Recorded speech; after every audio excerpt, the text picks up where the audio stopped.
Welcome to Furious Recaps. In today's video, we will be going through the 2017 sci-fi action movie, Bright. Turn on subtitles and spoilers ahead. The movie starts with a glimpse of the thug life in Los Angeles. Ward and his orc partner, Nick, are ordering lunch. Then suddenly, an orc from the store shoots Ward. He wakes up and his wife prepares coffee for him. Ward finds a piece of napkin in his coffee, and his wife explains that they ran out of filters. A fairy is loitering outside of their house, and his wife tells him that he should kill it. Still, he refuses and tells the story of his cousin having cantaloupe-sized eyes. He says that they should hire somebody, but his wife says that he is capable, and they do not need to pay somebody to do the job. He agrees to kill the fairy. His previous partner is on the news, and the man turns it off. The wife remembers the traumatic event of him getting shot. They are about to tongue massage each other, and the fairy continues to make noise. The neighbors watch as the fairy attacks him, and he successfully hits the fairy. The fairy falls to the ground. He crushes the fairy. The man tells his neighbor to continue doing their gangster stuff. His neighbor thanks them for the show. Ward's daughter prepares her things for school. She asks her dad if Ward is in trouble. His daughter insults his partner and explains that orcs are dumb. Nix gives a lesson about races and says that everybody is different. Ward hears a loud thud outside. He goes outside and sees Nick parking. Nick gets out of the car and greets Ward. Ward explains that he put cow manure on his lawn. Nick says that it's human shit from treatment plants. Ward threatens Nick to never come again to his house using a police car. Ward's daughter greets Nick and he greets her back. Nick offers her a ride. Ward is furious and tells Nick to shut up and says the police car is not an Uber. His daughter tells Ward that Nick is a person too. Ward puts up the for sale sign on his lawn and tells his neighbors not to mind him. Ward escorts his daughter to her grandmother. His daughter stares at him. He kneels and asks his daughter why she is sad. His daughter says that his partner is going to get him killed. She hates her dad for being a policeman. Ward rides with Nick in the police car. Nick tells Ward about melatonin helping him sleep. Ward tells him about the nightmares he's having about being shot. Ward blames Nick for the incident. Ward says that they should hit the reset button. Nick agrees and plays orcish music. This irritates Ward and he stops the music. Nick tells him that it is a love song and says that Ward lacks physical love and he can see it in his face. Nick continues to make faces and Ward tells him to shut up. Nick drives to Elf Town, which looks like a prosperous city with well-dressed elves and an elegant town. An orc sees Nick and points his tusks. Nick and Ward proceed to the police station. Another policeman tells Ward he should do something that will make Nick lose his job. Nick listens as they continue talking behind his back. They continue to blame Nick for the accident. Ward explains that he cannot do anything about Nick. Ward defends himself by insulting the other policeman. All of the policemen gather up for a meeting. Nick saves a seat for Ward. A policewoman shows a criminal profile to Nick and says that the criminal is related to him. The police leader begins calling names and assigns each of them for a task. Ward walks up to the leader. The leader immediately tells him no. The police leader explains to Ward that it is not her decision to partner him up with Nick. Nick and Ward continue to patrol. They drive up to an orc gang. Ward asks if they have some involvement with the accident, but the orc denies the accusation. Ward threats of reporting them to the authorities. The orc points his finger at the policeman and pretends to shoot them. A dispatcher radios and commands them to go on an active crime scene. Orcs are getting beat up by the policeman. Ward questions Nick about being a policeman, and Nick says that he wanted to be a policeman ever since he was a kid. The dispatcher commands them to go to another incident. Nick and Ward drive up to the scene. A sheriff is there observing a crazy man holding a sword, and Nick tells the man to drop it. The man points the sword at him and threatens them. Ward screams at the man and tells him to drop the sword. They arrest the man. Ward updates the dispatcher and the sheriff tells them to stay safe. While in the police car, the crazy man pukes and starts speaking in orcish. Nick loses his focus while driving. Ward asks him what the crazy man is telling them. He said that it was not making any sense. While the internal affairs approach Ward at the car wash, they convince him that Nick is lying. They tell him that he should record Nick's confession about the accident. Ward tries to talk to Nick to make him confess. A dispatcher commands them to go to a scene. The feds interrogated the crazy man earlier. They shave his neck and find a shield of light tattoo. The crazy man explains that he is not their enemy, and the man describes how Lila is trying to bring the Dark Lord back. Ward and Nick respond to the dispatcher's command and go to the place. Somebody begins shooting the policeman. After the long shootout, they successfully shoot the man at the window. They start searching the area and see a lot of burning bodies. They see a corpse on the wall, and they update the dispatcher that there is a possible Bright at their location. Ward and Nick start chasing the elf girl. They catch the girl, and she uses her wand.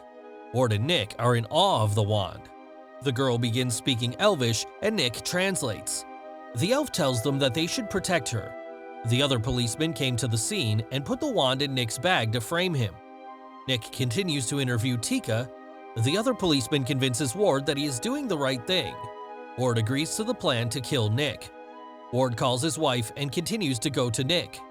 Ward argues with Nick and points his gun at him. Nick confesses about what happened in the accident, that he catches the wrong orc. The other policemen go out of the building. Ward asks Nick about the positions of the police at their back. Ward shoots all of the policemen behind him. Nick tries to arrest Ward, and Ward explains that they are about to kill them. Ward refuses the arrest. Nick radios the incident. Gangster hangs up on Nick and Ward and asks about the wand. The gangster boss commands his people to get him the wand. Gangster chases them and begins exchanging bullets. Tika shouts at them and tells them to go back, and the elf girl uses her wand to stop the car. It has come to the feds' attention that the policeman found the wand. The Inferni searches the place that the policeman visited. The Inferni pretends to be the authorities and begins interrogating people around the place. Ward, Nick, and Tika hide in an abandoned building. Ward explains to Nick that the other policemen are trying to kill them and do the right thing. Nick says that they should report the incident. Ward said that he is still not sure who are the right people to trust. He says that they should call the sheriff. The gangsters find them and continue to chase them. Nick drops the wand and a man picks it up. The man explodes. Nick carefully puts the wand back in their bag. They continue to run away and find themselves in an orc butchery. They get out and proceed to go into a club. Gangster begins shooting. Nick aims his gun on them and Ward pepper sprays them. The team continues to run from the gangsters. The feds visit the earlier crime scene and begin searching the place. They conclude that Tika is with the two policemen. The two policemen change their clothes to hide their identities. They go into what appears to be a strip club and tell the people there to get out. The gangsters find them and begin to shoot the place with machine guns. The gangster boss offers them a deal for the wand. When they are about to refuse the deal, the Inferni shows up and kills the gangster team. The LAPD shows up, and this allows Ward's team to escape. They go to a convenience store and recover themselves. Nick applauds the bravery of Ward, but he seems not to be confident in his position right now, but Nick continues to praise him. The sheriff goes to the convenience store. Ward explains that they have a wand, and the other policemen are corrupt. The sheriff calls the feds as the Inferni tracks their location. Nick asks the feds not to be punished for what he did. The feds agree. The sheriff directs them to handcuff each other. The Inferni finds them and kills the sheriff. Tika gets the keys of their handcuffs and frees them. The Inferni continues to attack them, and they fight back. It is an incredible fight scene with a lot of exhibitions and guns. They eventually have the chance to run away, but the orcs catch them. The orc boss tells his backstory of all races living together in harmony and humans messing it up. The orc boss asks them about the wands, and they continue to deny that they have them. The orcs torture Ward and Nick, but they still deny that they have the wand. The orc boss commands his son to kill Nick. The son reveals that Nick is the policeman that helps him, and he cannot kill him. The orc boss continues to kill Nick, and Nick falls into the hole. The elf girl uses her wand to resurrect Nick. Nick now resurrects and ascends from the hole.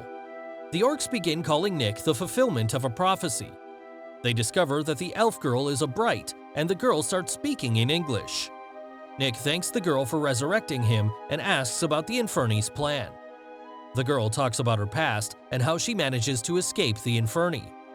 The girls look sick, and she asks them to take her home, meaning the earlier crime scene. She explains that they should put him in the pool there. They steal a car. Ward plans to take the girl to a hospital, but Nick tells him that they are in a prophecy and should follow the girl's instructions. They proceed to go into the place, but the Inferni is way ahead of them. The Inferni attacks them, and they begin using the weapons on the place to defend themselves. They bomb one of the Inferni and stab the other one. Ward manages to hold Lila, and Nick shoots her. They put the elf girl into the pool. Lila heals her bullet wounds. Lila strangles Nick and gets the wand. Lila pulls Tika out of the pool and speaks to her in Elvish.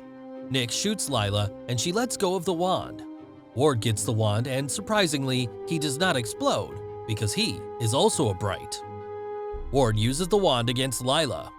Ward looks for Tika, but he cannot find her. The authorities respond to the scene. Ward and Nick manage to get out of the burning building. An orc blades his palm, marking the blooding of Nick. Ward teases Nick of being a big dog that he is now blooded. The authorities retrieve the wand. Ward and Nick wake up in their hospital bed, and Ward cuffed to his bed frame. Nick explains that the authorities see him as dangerous. Nick runs his mouth and explains to the feds the happenings of their adventurous night. The feds disregard him and ask Nick to give a statement. Nick tells a false statement and hides the magical truth so that they can continue to live in peace. The authorities award Nick, Ward, and the fallen policeman. Ward sees Lila along with the crowd, and that is where our film ends. Thanks for watching. Please like, subscribe, and click the bell icon to get new movie recaps.